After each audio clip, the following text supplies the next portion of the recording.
నమస్కారం. గ్రహబలం కార్యక్రమానికి స్వాగతం. ఈనాటి కార్యక్రమంలో జన్మలగ్నం నుంచి రెండవ స్థానం దాంట్లో ఉన్నటువంటి మిగిలిన వివరాల గురించి కూడా మనం ముచ్చరించుకుందాం.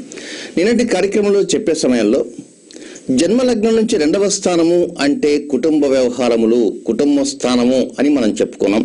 ఆ కుటుంబ స్థానంలో తాను కుటుంబంతో కలిసి ఉంటాడా లేక విడిపడిపోతాడా, కుటుంబానికి తనకు ఉన్న రిలేషన్షిప్ ఎలా ఉంటుంటుంది, ఒక్కోసారి కుటుంబంతో ఉన్నప్పటికీ కూడా ఎంతో చక్కగా ఉన్నప్పటికీ కూడా చిట్ట చివరి క్షణాలు కూడా ఒక్కోసారి ఏకాకిగా మారే అవకాశాలు కూడా ఉంటాయి. ఎందుచేతనంటే కొంతమంది కుటుంబంలో ఉండేటువంటి వారు ఒక 8 మందో 9 మందో ఉంటారు. వీళ్ళందరూ కలిసి ఒక విహారయాత్రకు లేక ఒక దైవ దర్శనానికి వెళ్తున్న సమయంలో ఏదైనా ఒక ప్రమాదం అనేది హఠాత్తుగా కనుక వస్తే అప్పుడు అందరూ కూడా చనిపోయి కేవలం ఇతను ఒక్కడు మాత్రమే మిగిలేటువంటి అవకాశాలు కూడా ఉన్నటువంటి సందర్భాలు మనం చూస్తూ ఉంటాం. కనుక అటువంటప్పుడు అతను ఏకాకిగా మారిపోతాడు, కుటుంబంలో అతను ఒకే ఒకరుగా ఉంటాడనమాట.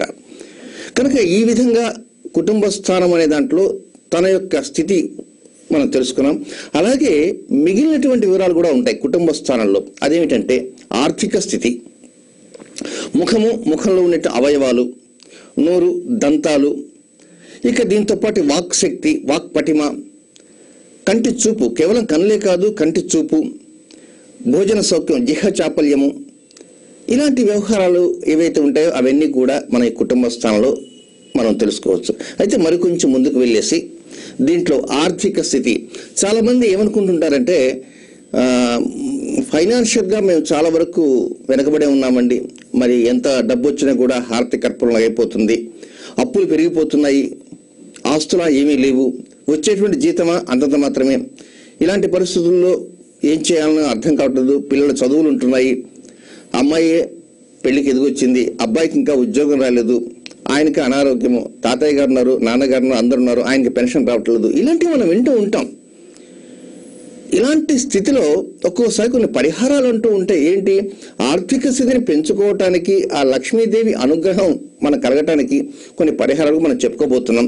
అయితే ఇక్కడ కొన్ని అంశాలు వారు జాతకాల్లో ఉంటాయా లేవా అనే విషయాన్ని కూడా మనం గమనించాలి. ఉదాహరణకి ఆర్థిక స్థితి ఉందనుకో, ఆర్థిక స్థితి అంటే డబ్బు ఎలా వస్తుంది? ఒక ఉద్యోగం చేస్తే డబ్బు వస్తుంది, లేక వ్యాపారం చేస్తే డబ్బు వస్తుంది, లేదా ఏదో ఒక చిన్న తనకు తెలిసినటువంటి పని చేసినా కూడా, వృత్తిలో ఉన్నా కూడా డబ్బు అనేది వస్తుంటుంది. కనుక ఆ డబ్బు అనేటువంటిది రావాలి అంటే రెండవ స్థానంలో ఆర్థిక స్థితి డెవలప్ కావాలన్నా, ఆర్థిక స్థితి అసలు ఉన్నదా లేదా అని తెలుసుకోవాలంటే కూడా వెంటనే జాతకంలో మరొక 2 స్థానాల మీదకి వెళ్లాల్సి వస్తుంది. ఆ 2 స్థానాలు ఏమిటంటే 4th హౌస్ 4వ స్థానము, 11th హౌస్ లాభస్థానము. చూసారా? ఇప్పుడు కొంచెం జాగ్రత్తగా ఆలోచించండి. మీరు మీ జాతకాల్లో స్టడీ చేసేటప్పుడు, ఎందుకంటే చాలా మంది పుస్తకాల ద్వారా చదువుకుంటున్న వారు ఉంటారు, లేదా కొన్ని స్కూల్స్ ఉంటాయి, ఆ స్కూల్స్ ద్వారా జ్యోతిషం నేర్చుకుని ఉంటారు. కొంతమంది ఇలా టీవీలో చెబుతుంటే కొన్ని పాయింట్స్ నోట్ డౌన్ చేసుకొని కూడా డెవలప్ అవుతుంటారు. కనుక ఈ పరంపరలో 2వ భావం జన్మలగ్నం నుంచి 2వ స్థానంలో ఆర్థిక స్థితి యొక్క అంశం తెలుసుకోవాలి అనుకున్నప్పుడు మరొక 2 స్థానాల యొక్క స్థితిగతులు కూడా మనకు తెలియాలి. ఆ 2 స్థానాలే 4th హౌస్ 4వ స్థానము, 11th హౌస్ 11వ స్థానం. 4th హౌస్ అంటే వృత్తి, వ్యాపారము, ఉద్యోగము, ఇలాంటివన్నీ కూడా 4th హౌస్ ఉంటాయి. అలాగే 11th హౌస్ అంటే లాభస్థానము. కనుక ఈ 2 యొక్క స్థితిగతులతో కలుపుకొని 2వ స్థానంలో ఉన్న ఆర్థిక స్థితిని మనం పెంచుకోవాలి, లేక చూసుకోవాలి. ఆర్థిక స్థితి ఉందా? ఒక్కొక్కసారి మరొక స్థానం కూడా ఉంది, అదే 6వ స్థానము. రుణాలు, అప్పులు తీసుకోవటం కానీ, అప్పులు ఇవ్వటం కానీ. కొంతమంది బాగా డబ్బున్నవారు అప్పు తీసుకుంటారు, అప్పు ఇస్తారు, ఇచ్చినప్పుడు అవతల వ్యక్తి ఎగవేయవచ్చు, లేదా డబ్బు లేకపోయినా ఎదుటి వ్యక్తి నుంచి అప్పు తీసుకోవచ్చు. కనుక అప్పు తీసుకొని ఇవ్వకుండా ఉండటం వేరు, అప్పు ఇచ్చి తిరిగి వారు చెల్లించుకున్న ఉండటం వేరు. కనుక 4, 11 స్థానాల యొక్క స్థితిగతులు ఏమంటే మన ఆర్థిక స్థితి, మనకున్నటువంటి రాబడి ఎలా ఉంది ఏమిటి అనేటువంటి విషయాలు తెలుసుకోవచ్చు. దీనితో పాటు మరొక 2 స్థానాలు ఉన్నాయి, 6, 12. 4, 11 గురించి కొంత భాగం తెలుసుకుంటాం, 50%. 6, 12 గురించి మిగతా 50% తెలుసుకుంటాం. కనుక జాతకాలలో కుటుంబ స్థానం అంటే జన్మల గురించి రెండవ స్థానంలో ఆర్థిక స్థితి తెలుసుకోవాలంటే 50% 4-11 స్థానాల నుంచి, మిగిలిన 50% 6-12 స్థానాల నుంచి తెలుసుకోవచ్చు. 12 అంటే ఎక్స్పెండిచర్. ఇకపోతే ఆర్థిక స్థితి అయిపోయింది. నెక్స్ట్ వాక్కు. కొంతమంది పిల్లలు జన్మించిన తర్వాత 4 సంవత్సరాలు 5 సంవత్సరాలన్నా మాటలు రావు, నిదానంగా వస్తుంటాయి. ఏమిటంటే మా అబ్బాయికి మాటలు రావటం లేదు అంటుంటారు. ఏదో కనపడిన దేవుడికి పుట్టకి మొక్కుతూ ఉంటారు. కనుక ఆ వాక్ శక్తి కానీ మాటలు రావటం కానీ ఈ రెండవ స్థానం ద్వారానే వస్తుంటాయి. కనుక రెండవ స్థానం స్థితి ఎలా ఉంది, రెండవ స్థానం అధిపతి ఎక్కడున్నాడు, రెండవ స్థానం అధిపతి నీచలో ఉన్నాడా, ఉచ్చులో ఉన్నాడా, శత్రువుతో ఉన్నాడా, వక్రించి ఉన్నాడా, అస్తమించి ఉన్నాడా అనేటువంటి అంశాలు కూడా మనం తెలుసుకోవాలి. కనుక వాక్ స్థానం అంటే అసలు మాటలు వస్తాయా, మాటలు రావా, మాటలు వచ్చినా కూడా ఆ మాటలు ఎలా వేగంగా మాట్లాడగలడా, నెమ్మదిగా మాట్లాడగలడా, లేక తట్టుకొని మాట్లాడగలడా, లేక ఒక్కొక్కసారి కొంతమంది నత్తిగా మాట్లాడుతుంటారు. కనుక ఆ నత్తి రావడానికి కూడా ప్రధాన కారణాన్ని కూడా ఈ రెండవ స్థానం గురించి తెలుసుకోవచ్చు. అంటే నత్తిగా మాట్లాడటం కానీ, లేక అసలు మాటలు రాకపోవటం అంటే మొగతనంగా ఉండటం కానీ, లేక మాటలు వచ్చినా కూడా ముద్దగా రావటం కానీ, లేక ఆ మాటలు ఒక్కోసారి బొంగురు పోయి ఉంటాయి. అలా అంటే అది రకరకమైన రీసౌండ్స్తో వస్తూ ఉంటుంది మాట. కొంతమంది మాట్లాడుతుంటే కొంత సన్నగా మాట్లాడతారు, ఇంతలో మామూలుగా వచ్చేస్తుంది. అంటే 2 or 3 సౌండ్స్ ఆ మాటల్లో కనబడుతూ ఉంటుంది అన్నమాట. కనుక రకరకమైన ధ్వనులతోటి మాటలు. కొంతమంది ప్రత్యేకంగా ఈ ధ్వని అనుకరణ చేస్తుంటారు, మిమిక్రీ చూసారా, రకరకమైనటువంటి గొంతులతో చేస్తుంటారు. అది కూడా వాక్ స్థానం గురించి తెలుసుకోవచ్చు. కొంతమంది మాట్లాడుతుంటే లేడీస్ మాట్లాడినట్టే ఉంటుంది, మరికొంతమంది మాట్లాడుతుంటే నోట్లో ఏదో ఒక చాక్లెట్ లేక వస్తువు పెట్టుకొని మాట్లాడుతున్నట్టే ఉంటుంది, కానీ వాస్తవంగా నోట్లో ఏమి ఉండదు.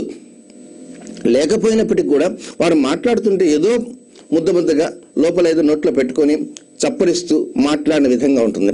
కొంతమంది బ్రహ్మాండంగా మనుషులు ఎందుకు చాలా ఆజానుభావాలు ఉంటారు, దృఢంగా ఉంటారు, కానీ పిల్లవాడి కంటే సన్నగా మాట్లాడుతుంటారు, చాలా సన్నగా మాట్లాడు. మనిషిని చూస్తేనే పెద్ద జాదులాగా ఉంటాడు, గుండాలాగా ఉంటాడు, కానీ వస్తాదు మాట చూస్తేనే సన్నగా ఉంటుంది. కొంతమంది పీగలుగా ఉంటారు, చాలా సన్నగా ఉంటారు, అటు గాలి కొడితే పడిపోతారు అన్నమాట. అలా పడిపోతుంది, కానీ కంఠం చూస్తేనా అది పిట్ట కొంచెం కూత ఘనమైనట్టుంది. ఆ కంఠం చూస్తే ఇక్కడ మాట్లాడుతుంటే ఈ పక్కన 10 ఇళ్ల వాడికి వినపడుతుంటుంది అనమాట. ఆ విధంగా ఉంటుంటుంది. ఇవన్నీ కూడా మన రెండవ స్థానం నుంచే మనం తెలుసుకుంటాం. కొంతమంది మాట్లాడుతున్నారంటే ఏదో ఆగ్రహంతో మాట్లాడుతున్నటువంటి రీతిలో ఉంటుందన్నమాట. కనుక ఈ రకరకములుగా ఉంటాయి. అలాగే ఈ వాక్కు అనేటువంటి దాన్ని ఇంకొంచెం ఇన్ డెప్త్ వెళ్తే సంగీతం కూడా దీనికి సంబంధించింది. కొంతమంది మాట్లాడుతుంటే చాలా స్వీట్ వాయిస్గా ఉంటుంటుంది. కొంతమంది టీవీల్లో వాయిస్ ఓవర్ చెబుతుంటారు కొన్ని ఛానల్స్లో. ప్రత్యేకంగా నేను ఛానల్స్ పేరు చెప్పదలుచుకోలేదు, జస్ట్ వాడు కనుక ఆ వాయిస్ ఓవర్ చెబుతుంటే వినాలనిపిస్తుంటుంది. కొంతమంది వాయిస్ ఓవర్లు ఉంటాయి, వినడానికి తలనొప్పిగా ఉంటుందన్నమాట. ఎప్పుడెప్పుడు టీవీ కట్టేద్దామా అనేస్తుంది ఆ వాయిస్ ఓవర్. కనుక ఇవన్నీ కూడా ఆ వాయిస్లో ఉండేటువంటి మృదు మధురాలు అన్నమాట. స్వీట్ వాయిస్ ఉంటుంది, ఒక్కొక్కసారి అసహ్యకరంగా ఉంటుంది, గద్గద స్వరంతో ఉంటుంది, ఇలాంటి ఉంటుంది. కానీ ఈ వాయిస్లో కూడా మళ్ళా మరికొన్ని రకాలు కూడా ఉన్నాయి. అదేమిటంటే ఈ వాయిస్ అనేటువంటిది ఇంతవరకు ఏంటంటే ఆ వాయిస్ అనేటువంటిది స్వరం, ఈ స్వర పేటిక నుంచి వచ్చేటువంటిది కూడా రెండవ స్థానం నుంచి తెలుసుకోవచ్చు. అంటే అసలు మొగతనమా, మాటలు వస్తాయా, మాటలు వచ్చినా ఎలా వస్తాయి, ఏ వయసులో వస్తాయి, తర్వాత కొంత డెవలప్ అయిన తర్వాత వస్తాయా రావా, ఇలాంటివి కూడా తెలుసుకుంటాం. ఇక కొంతమంది మాట్లాడుతుంటే ఇంకాసేపు మాట్లాడాలనిపిస్తుంటుంది, చాలా మృదు మధురంగా మాట్లాడుతుంటారు, ప్రతి మాట వెరీ స్వీట్ వాయిస్. అలాంటి వారే సంగీతంలో కూడా రాణిస్తూ ఉంటారు. ఇక మరికొంతమంది మాట్లాడుతుంటే మనం ఎప్పుడెప్పుడు బయటికి వెళ్ళిపోదాం అనిపిస్తుంది. ఒక చిన్న స్టీల్ గిన్నెలో కానీ లేక ఇనప దాంట్లో కానీ గోళీలు వేసి తిప్పుతూ ఉంటే ఆ శబ్దం భరించలేనటువంటి శబ్దం, ఆ విధంగా వారి శబ్దం ఉంటుంది. కనుక అలాగే మరికొంతమంది మాట్లాడుతుంటే హాస్యంగా మాట్లాడతారు. ఏ చిన్న విషయం వారిని అడగని వారు మామూలుగానే చెప్పేస్తారు, మనం మాత్రం పొట్ట పగిలేలా నవ్వుతూ ఉంటాం.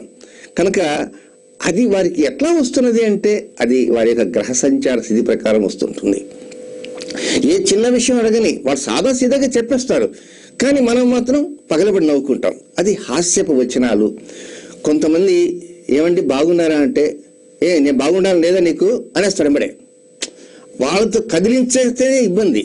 ఎక్కడ కోపం వస్తుందో అంటే కోపం తన్నుకుంటూ వస్తుంటుంది అనమాట. మరి ఈ వచనాలు హాస్యపు వచనాలు ఉన్నాయి, మృదు వచనాలు ఉన్నాయి, కఠిన వచనాలు ఉన్నాయి, ఈ ఆగ్రహావేశంతో వచ్చే వచనాలు ఉన్నాయి. ఇన్ని రకాల వచనాలు వస్తున్నాయి కదా, మరి వీటన్నిటికీ కారకులు ఎవరు అనే విషయం కూడా మనం ఆలోచించాలి. అంటే జన్మలగ్నం నుంచి 2వ స్థానం ఏదైతే ఉందో దాంట్లో వాక్స్థానం అని చెప్పుకున్న వాక్స్థానంకి అధిపతి ఎవరు మనం పక్కన పెడదాం. ఆ అధిపతి ఎక్కడున్నాడో పక్కన పెడదాం. కానీ మృదుమధురంగా మాట్లాడటానికి కారకుడు ఒక గ్రహం అయితే, ఆగ్రహంతో మాట్లాడటానికి కారణం ఒక గ్రహం అయితే, హాస్యపు వచనాలు పలకటానికి కారణం ఒక గ్రహం. చూసారా, ఒక భావంలో ఒక టాపిక్ తీసుకుంటే ఆ టాపిక్ ఎన్ని గ్రహాలు పంచుకున్నాయి, అన్ని గ్రహాలు పంచుకుంటే అవన్నీ మనం తెలుసుకోవాలనుకో చక్కగా ఎవరి జాతకాలు వారు చక్కగా చూసుకోవడానికి అవకాశం ఉంటుంది. ఇవి ఎందుకు చెబుతున్నాను అంటే మీకు ఒక ఐడియా అనేది రావటానికి మాత్రమే నేను తెలియజేస్తున్నాను. కనుక వాక్స్థానం అయిపోయింది. ఇకపోతే కొంతమంది వాదనా శక్తి ఉంటుంది, తట్టుకునే వారి వాదన. ఎలా మాట్లాడుతుంటారంటే వారు తప్పుని ఒప్పుగా కూడా మాట్లాడగలరు. They got that type of power. ఒక్కోసారి ఒప్పుని తప్పు అని నిరూపిస్తారు. నేను ప్రకాశం జిల్లా నుంచి వచ్చాను. ప్రకాశం జిల్లా ఒక వ్యక్తులు మీ అందరికీ తెలిసిన వ్యక్తి కత్తి పద్మారావు గారని. కత్తి పద్మారావు గారితో పక్కన కూర్చొని మనం మాట్లాడలేం. ఎందువల్లంటే ఆయన వాదన పటిమ లాంటిది. ఇప్పుడు మనం కరెక్ట్గా మాట్లాడతాం, ఆయన కరెక్ట్గా మాట్లాడుతుంటాడు. కానీ మనకంటూ ఛాన్స్ ఇవ్వడు. తాను ఒకసారి టీవీలో కార్యక్రమంలో ఒకసారి కూర్చున్నాను నేను ఒక ఛానల్లో. కొద్దిసేపు కూర్చొని తర్వాత ఆయన దెబ్బకి తట్టుకోలేక పక్కకు వచ్చేసా బ్రేక్లో. అంటే ఏమిటి అంటే మనల్ని మాట్లాడినవాడు. ఎలా మాట్లాడినవాడు? ఆ పక్కన యాంకర్ కూర్చొని పద్మారావు గారు ఆగండి ఆగండి అని చెప్పినా లెక్క చేయడు. తనదేదో తను చెప్పేయాల. తను చెప్పడం ఎంత దృఢంగా చెప్తాడంటే చాలా గొప్పగా చెప్తాడు. అది దట్ ఈస్ వాదనా శక్తి. అది కూడా ఒక భగవంతుడు ఇచ్చిన ఆర్ట్ అని చెప్పుకోవాలి. కనుక ఈ వాదనా శక్తి ఇచ్చేటువంటి ప్లానెట్స్ కూడా కొన్ని ఉంటాయి. అయితే ఈ వాదనా శక్తిని ఇచ్చేటువంటి ప్లానెట్ ఎవరు? కుజుడు. ఒక్కోసారి అది ఆగ్రహంతో పెరుగుతుంటుంది ఆ వాదనా శక్తి. ఆ వాదన కూడా ఎలా ఉంటుందంటే హై వాల్యూమ్లో పెట్టేస్తాం. టీవీ కానీ లేక స్టీరియో ఫోన్ సౌండ్ హై వాల్యూమ్లో పెడితే ఎలా ఉంటుందో ఆ వాల్యూమ్ పక్కన మైక్ కూడా అవసరం లేకుండా వాదన పట్టి ఉంటుంది అనమాట. ఇవన్నీ కూడా 2వ స్థానం గురించి తెలుసుకుంటాం. ఆ తర్వాత ఏమిటంటే భోజన సౌఖ్యం, జిహ్వ చాపల్యం అంటారు. కొంతమంది కేవలం భోజనం దగ్గర కూర్చోగానే వెంటనే వారి అనుభవాలను చెబుతుంటారు. ఫలాని సుబ్బారావు గారితో భోజనం చేశానండి, ఆ వంకాయ కూర ఉందండి, ఏం ఉందండి వంకాయ కూర, ఆ సాంబారు పెట్టారు, అబ్బా చాలా బాగుంది, తర్వాత అప్పడం వేశారు, వడియాలు వేశారు, పెరుగు మేగడి పెరుగు వారి ఇంట్లోనే బర్రె అంతకుముందు ఒక 25 రోజులు ఏందట బర్రె ఈని ఇలాగ చెప్పుకుంటూ వస్తారు. అంటే వారి యొక్క హావభావాలన్నీ కూడా భోజనంలోనే చూపిస్తుంటారు. అంటే భోజన ప్రియులు. ఆ జిహ్వ చాపల్యం అలాంటిది. ఒక్కోసారి వారికి ఏదోదో తినాలనిపిస్తుంటుంది, రకరకాలు తినాలనిపిస్తుంది. అయితే ఇక్కడ ఈ రకరకాలుగా తినాలనిపించేటువంటి వారు ఒక్కోసారి ఆ జిహ్వ చాపల్యాన్ని తట్టుకోలేక తినేస్తారు. తినేసిన తర్వాత 6వ స్థానం సిద్ధంగా ఉంటుంది. అబ్బాయి నువ్వు తినేసావు, దానికి తగినట్టు అనారోగ్యం వస్తుంది, కనుక ఇక్కడ ఇది ఉంది, ఇక్కడ నేనున్నాను అని చెబుతుంటుంది. అంటే ఒక భావానికి పక్కన అనేక భావాలు వస్తుంటాయి. కాబట్టి భోజన సౌఖ్యము, జిహ్వ చాపల్యము అనేటువంటి ఈ టాపిక్ కి సంబంధించి 6వ స్థానం కూడా తీసుకోవాలి.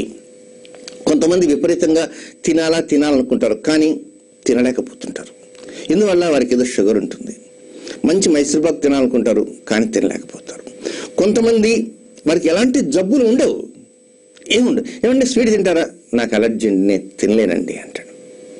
మరి ఏమీ లేవు కదండి, హ్యాపీగా అంత కొద్దిగా స్వీట్ అమ్మమ్మమ్మ అసలు తినండి. కొంతమంది పెరుగు అసలు వేసుకోరు, పెరుగు అనగానే పక్కన పెట్టేస్తారు. అలాగే మజ్జిగ వేసుకోరు. కొంతమంది పర్టికులర్గా కొన్ని కూరల్ని దగ్గరికి కూడా రానివ్వరు. కొంతమంది నెయ్యిని అసలు వేసుకోరు. ఇవన్నీ వారి అలవాట్లుగా వారు భావించుకుంటారు, కానీ అలవాట్లు కాదు అవి, గ్రహచార స్థితిగతులు అని నేను అంటాను అనమాట. అంటే అది భోజన సౌఖ్యం అనేటువంటి టాపిక్ వస్తుంటుంది. ఆ తర్వాత మరొకటి సత్యం అసత్యం అని ఉంది. ఇవి కూడా ఈ 2వ భాగం నుంచి మాట్లాడుకోవాలి. కొంతమంది నిద్ర లేచిన ముందుకు సాయంత్రం దాకా మాట్లాడుతూ ఉంటారు. ఆ మాటల్లో దాదాపుగా 100% అసత్యాలే ఉంటాయి. ఆ అసత్యాన్ని కూడా సత్యంలాగా వాళ్ళు చెప్పగలరు. ఆ విధంగా వాళ్ళు క్రియేట్ చేయగలరు. కొంతమంది ఈ అసత్యానికి చాలా దూరంగా ఉంటారు. వారు సత్యాన్నే మాట్లాడుతుంటారు. సత్యహరిచిన ఇంటి పక్కన ఉన్నారా అనిపిస్తుంటుంది అనమాట. కనుక ఈ సత్యం అసత్యం అనేటువంటి అంశాల మీద కూడా ఈ రెండవ భావం గురించి కూడా తెలుసుకోవచ్చు. ఇక మరొకటి ఏమిటంటే, ఈ రెండవ భావం గురించి ఒక బంధుత్వం కూడా ఒకటి ఉంది. చాలా మందికి తెలియకపోవచ్చు. ఆ బంధువు విషయం కూడా ఇందుకు తెలుసుకోవచ్చు. ఎవరు ఆ బంధువులు? మేనమామ. మన తల్లి అన్న కావచ్చు, తల్లి తమ్ముడు కావచ్చు. అలాగే తల్లి అన్న కావచ్చు, తల్లి తమ్ముడు కావచ్చు. ఇక మరొకటి తండ్రి అక్క కావచ్చు, తండ్రి చెల్లి కావచ్చు. మేనత్త మేనమామ. మేనత్త మేనమామ సంగతులు కూడా తెలుసుకోవచ్చు. ఇక్కడ ప్రేక్షకులు ఒక కొత్త విషయాన్ని తెలుసుకోవడానికి ప్రయత్నం చేయండి. అదేమిటంటే, కొంతమంది వివాహాలు చేసుకోవాలనుకుంటారు. వాళ్ళ అమ్మాయిని ఏదో మేనరికం ఉంటుంది, సైన్స్ ప్రకారంగా మేనరికం పడదు అని మనం తెలుసుకుంటున్నాం. కానీ ఆస్తి బాగా ఉంది, మేనమామ కొడుకు, బంధుత్వం బాగా ఉంది, ఆప్యాయతలు ఉన్నాయి, అభిమానాలు ఉన్నాయి, దానికి తోడు కట్టకపోయినంత ఆస్తి కూడా ఉంది. జాతకాల నప్పవు, ఏదో ఈ తారకి ఆ తారకి కొంచెం ఎగనెస్ట్ ఉంది. అప్పుడు ఏం చేస్తారు? ఏ తోటకూర దానమునో ఆ దానమునో ఈ దానం ఉంటాయి కదా, దానికి ఎన్నో రకరకాలు. ఈ దానాలు ఏమైనా ఇస్తే బాగుంటుందా, అది బాగుంటుంది బాగుంటుందా, ఇలాంటి వాటి మీద కొన్ని దృష్టి ఉంచుతారు. సరే, ఇలాంటి దానాలు ఇచ్చేంత మాత్రం అతుకుతుందా? నేనైతే అతకదే అని చెప్తాను. కొంతమంది అయితే అతుకుతుండి దాన్ని తోటకూర దానం ఇస్తే అయిపోతుందండి. మరి తోటకూర దానం ఇస్తే అయిపోతే లక్షణం చేసుకోవచ్చు, ఇబ్బంది ఏం లేదు. But I won't believe. ఇక ఆ విధంగా చేసుకున్న మాత్రాన భవిష్యత్తులో సమస్యలు ఏమైనా వస్తాయా అనే అనుమానాలు కొన్ని ఉంటాయి. కొంతమంది మేనరికాలు చేసుకొని ఇబ్బందులు లేకుండా హ్యాపీగా ఉన్నవారు ఉన్నారు. కొంతమంది మేనరికాలు చేసుకొని ఇబ్బందులు పడినవారు ఉన్నారు. అలాంటి వారు ఏం చేయాలంటే, అమ్మాయిలు కానీ అబ్బాయిలు కానీ వారి వారి జాతకాలలో రెండవ స్థానంలో యొక్క స్థితిగతుల గురించి తెలుసుకోవాలి. ఇప్పుడు లగ్నం నుంచి రెండవ స్థానం ఏదనుకున్నాము? కుటుంబ స్థానము అన్నాం. దాంట్లోనే అమ్మాయి అయితే కానీ అమ్మాయి కానీ అబ్బాయి కానీ కాబోయేటువంటి వరుడు వధువు వారి యొక్క అంశాల గురించి మనం చాలా జాగ్రత్తగా ఇన్డెప్త్ లోపలికి వెళ్తే తెలుసుకోవచ్చు. కానీ నీ మేనరికం నప్పుతుందా నప్పదా? మనకు ఆస్తులు ఉన్నాయి, అంతస్తులు ఉన్నాయి, అభిమానం ఉంది, అన్నీ ఉన్నాయి. కానీ జాతకం కలవటం లేదు. ఆ అబ్బాయికి ఆ దోషం ఉంది, ఈ దోషం ఉంది, ఆయుస్థానం కూడా సరిలేదు అని పండితులు చెబుతుంటారు. అటువంటప్పుడు ఈ జన్మ లగ్నం నుంచి రెండవ స్థానం యొక్క స్థితిగతులు తెలుసుకోవాలి. జన్మ లగ్నం నుంచి రెండవ స్థానం ఏదైతే ఉంటుందో దాని అధిపతి ఎవరు? The lord. ఆ లార్డ్ ఎక్కడ ఉన్నాడు, ఏ స్థానంలో ఉన్నాడు, ఆయన పైన శుభగ్రహాల దృష్టి ఉందా, పాపగ్రహాల దృష్టి ఉందా, ప్రస్తుతం ఏ మహాదశ జరుగుతుంది, గోచారంలో ఏ దశ జరుగుతుంది, కనుక ఆ నక్షత్రం ఏమిటి, ఆ నక్షత్రాధిపతికి ఈ అధిపతికి ఉన్న రిలేషన్ ఏమిటి, ఇన్ని వ్యవహారాలు కాకుండా ఇంకా మరిన్ని వ్యవహారాలు లోపలికి వెళ్ళాలి. వెళ్ళినప్పుడు మాత్రమే ఈ యొక్క మేనరికం చేసుకోవడానికి అర్హత ఉన్నదా అర్హత లేదా అని కూడా తెలుసుకోవచ్చు. అంటే ఒక రెండవ స్థానము, జన్మ లగ్నం నుంచి రెండవ స్థానము అంటే ఎన్ని అంశాలు మనకు తెలుస్తున్నాయి. మనం కేవలం సెకండ్ హౌస్ కుటుంబము అనుకుంటాం. నిన్నటి రోజున కుటుంబాన్ని గురించి ఎన్నో చెప్పుకున్నాం. ఒక్కోసారి ఆ కుటుంబంలో ఆఖరికి ఏకాకి ఎలా అవుతాడో కూడా చెప్పుకుంటూ వచ్చాం. ఒక్కోసారి ఈ కుటుంబం నుంచి ఎలా విడివిడిపోతాడో చెప్పుకున్నాం. దానితో పాటు ఈరోజు మరికొన్ని విషయాల్లో ఆర్థిక వ్యవహారం నుంచి మొదలుకున్నాం. ఇకపోతే ముఖం, కొంతమందికి ఆ ముక్కు ఒక గద్ద ముక్కులాగా ఉంటుంది. ఆ గద్ద ముక్కుగా ఉన్నట్టు కూడా ఈ రెండవ స్థానంలో తెలుసుకోవచ్చు. అంటే ఆ ముఖ వర్చస్సు. ఒక్కోసారి కొంతమందికి ముఖం ఏదన్నా కొన్ని కారణాల వలన ముఖ సౌందర్యం దెబ్బతినవచ్చు. కొంతమందికి యాసిడ్ దాడులు జరుగుతుంటాయి. యాసిడ్ దాడి జరిగినప్పుడు ఆ ముఖం దెబ్బతినిపోతుంది. అంటే ఆ రెండవ స్థానంలో కూడా శాశ్వతంగా తమ ముఖ వర్చస్సు ఉంటుందా, ముఖ వర్చస్సు దెబ్బతింటుందా అనే అంశాలు కూడా దాంట్లో తెలుసుకోవచ్చు. అలాగే దంతాలు. కొంతమంది పలువరుస చాలా ముద్దుగా ఉంటుంది. వారి పలువరుస ఎంత అందంగా ఉంటుందంటే పదే పదే ఆ దంతాల వైపు చూడాలనిపిస్తుంది. కొంతమందికి వంకర టింకరగా ఉంటుంటుంది అనమాట. కొంతమందికి బయటికి వచ్చేసి ఉంటాయి, కొంతమందికి పుచ్చిపోయి ఉంటాయి, కొంతమందికి రాలిపోతాయి, మళ్ళా కట్టుడు పళ్ళు. కనుక ఇవి శాశ్వతంగా దంతాలు ఉంటాయా, లేదా ఒకవేళ కట్టుడు పనులు కాకపోయినప్పటికీ కనీసం ఏ చిన్న ఏదన్నా నమలాలన్నా కూడా నమ్మలేకపోతారు. ఆఖరికి ఒక్కోసారి మురుకులు కూడా కొంతమంది దంచుకొని ఆ పిండి మాత్రం తిని చప్పరిస్తుంటారు. పాపం చూడండి ఎంత బాధ వాళ్ళకి.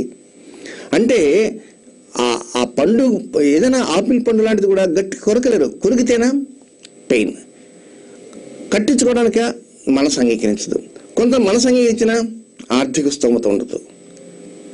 అంటే ఒక్క భావంలో ఎన్ని రకాలు ఉన్నాయి. కొంతమందికి ఆ దంతాలు ఉంటాయి. ఉన్నటువంటి దంతాలు చాలా అసహ్యకరంగా ఉంటాయన్నమాట. అందువల్ల వాటికి సపరేట్గా క్లిప్స్ లాంటివి వేస్తుంటారు. ఈ మధ్య కాలంలో వచ్చిన టెక్నాలజీ పెరిగిపోయింది కనుక ఈ టెక్నాలజీ పెరిగిన తర్వాత వైద్య శాస్త్రం బాగా అభివృద్ధి చెందింది కనుక ఎన్నో రకమైనటువంటి పద్ధతులు అంటూ వచ్చాయి. కనుక అలాంటి పద్ధతులు మొగ్గు చూపడానికి కూడా మనకు వలన కూడా అవకాశాలు రావాలి. కనుక ఇవన్నీ కూడా ఆ రెండవ స్థానం గురించి తెలుసుకోవచ్చు. కొంతమంది ముఖానికి ప్లాస్టిక్ సర్జరీ చేసుకుంటారు. ప్లాస్టిక్ సర్జరీ చేసి కొంత అందాన్ని ద్విగుణీకృతం వచ్చే మాదిరి కూడా చేస్తుంటారు. ఇలాంటి శస్త్రచికిత్సలు జరుగుతాయి. ఇలాంటి శస్త్రచికిత్స జరగడానికి ఏమన్నా అవకాశాలు అంటున్నాయా? మరి అలాంటి శస్త్రచికిత్స జరగాలంటే మనకు ఏ దశలో జరుగుతుంటుంది? ఎన్ని అంశాలు ఉన్నాయండి ఒక్క భావంలో. అంటే టోటల్గా ఈ రెండవ భావము, జన్మలగ్నం నుంచి రెండవ భావము గురించి ముగింపుగా కొన్ని విషయాలు చెప్తాను. జన్మలగ్నం నుంచి రెండవ భావం ముగింపుగా డబ్బు. ఆ డబ్బుల గురించి తెలుసుకోవాలంటే 4వ స్థానం 11వ స్థానం 6వ స్థానం 12వ స్థానం దీని గురించి తెలుసుకోవాలి. అలాగే మాటలు, వాగ్ధాటి ఇలాంటివి తెలుసుకోవాలన్నా కూడా ఈ 2వ స్థానం తెలుసుకోవచ్చు. ఇక వాగ్పటిమ, కంటి చూపు, భోజన సౌఖ్యం, అసత్య మాటలు, సత్య మాటలు, మృదు సంభాషణలు, కఠిన వాక్కులు, హాస్య వచనాలు ఇలాంటివి కూడా ఈ 2వ స్థానం తెలుసుకోవచ్చు. చిట్ట చివరిగా ఇంకోటి ఉంది, కనులు. ఈ కనులు ఎలాంటివంటే కొంతమంది కళ్ళు చూస్తేనా ఎలా ఉంటారంటే మనిషి ఏనుగులాగా ఉంటాడు, కళ్ళు కూడా ఏనుగు కళ్ళు, చిన్న కళ్ళు ఉంటాయి. కొంతమంది ఎలకలాగా ఉంటారు, కళ్ళు మాత్రం తాటికాయలాగా ఉంటాయి. కొంతమందికి ఆ కన్ను బాగా పైకి గుడ్డు ఉబ్బుగా వచ్చినట్టుంటుంది, జీవితకాలం అంతా అలాగే ఉంటారు. కొంతమందికి మధ్యలోనే దృష్టి కోల్పోతుంటారు. కొంతమందికి మెల్లకన్ను వస్తుంటుంది. కొంతమందికి మధ్యలో ఏదో ఒక సమస్య వల్ల ఒక కన్ను మాత్రమే ఎగిరిపోయి ఒక కన్ను ఉంటుంది. కొంతమందికి దూరపు చూపు ఉంటుంది, దగ్గర చూపు ఉండదు. కొంతమందికి దగ్గర చూపు ఉంటుంది, దూరపు చూపు ఉండదు. కనుక ఇవన్నీ కూడా లగ్నం నుంచి 2వ స్థానం ఏదైతే ఉందో దాని గురించి తెలుసుకోవచ్చు. ఇక బంధుత్వాల విషయంలో వస్తే మేనమామ, మేనత్త. మేనమామ నుంచి మనకేమైనా ఆస్తి వస్తుందా? కొంతమందికి ఉంటారు. మేనత్త నుంచి ఏమైనా వస్తుందా? మేనత్త నుంచి ఎందుకు వస్తుంది? మేనత్త కూతురుని చేసుకుంటే ఆ కూతురు ఏకైక కూతురు అయి ఉంటే కొంత డబ్బు రావడానికి అవకాశం ఉంటుంది.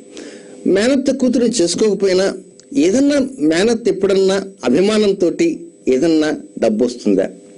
లేక ఆస్తులు అంతస్తులు లాంటివి ఉంటే అలాంటివి ఏమన్నా మనకి సంక్రమించే అవకాశాలు ఉంటాయా? అలాగే మేనమామ దగ్గర నుంచి రావడానికి అవకాశం ఉంటుందా? మేనమామ నుంచి ఎందుకు వస్తాయి? మేనమామతో మన రిలేషన్ కనుక ఉంటే మనకు వచ్చే అవకాశాలు ఉంటాయి. కనుక మేనమామ నుంచి కానీ మేనత్త నుంచి కానీ డబ్బు, దస్కం ఇలాంటివి కానీ, రాకపోకలు కానీ, అభిమానం కానీ, కనుక వీళ్ళ క్లోజ్ రిలేషన్ కానీ ఇలాంటివన్నీ ఉండాలి అనేటువంటి వారు తమ జాతకంలో 2వ స్థానం గురించి తెలుసుకోవాలి. ఇవి ఉన్నాయా లేవా అని తెలుసుకోవాలని కూడా 2వ స్థానం గురించి తెలుసుకోవచ్చు. టోటల్గా మనకు ప్రత్యేకంగా రెండవ స్థానం అనేటువంటిది చాలా ప్రాధాన్యత కలిగినటువంటి స్థానము. కానీ జాతకాల్లో సెకండ్ హౌస్ ఏంటండి, అదేం పెద్ద ఇంపార్టెంట్ కాదు అని అనుకుంటుంటారు. కానీ సెకండ్ హౌస్ చాలా ఇంపార్టెంట్.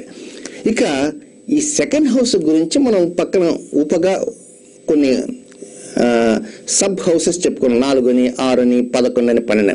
కానీ వీటన్నిటికీ వెనకాలగా ఈ 2వ ఇల్లు కానీ 4వ ఇల్లు కానీ 6వ ఇల్లు కానీ 11 ఇల్లు కానీ 12 ఇల్లు కానీ వీటన్నిటికీ వెనక వైపున కీ తిప్పేటువంటి house, that is 10th house.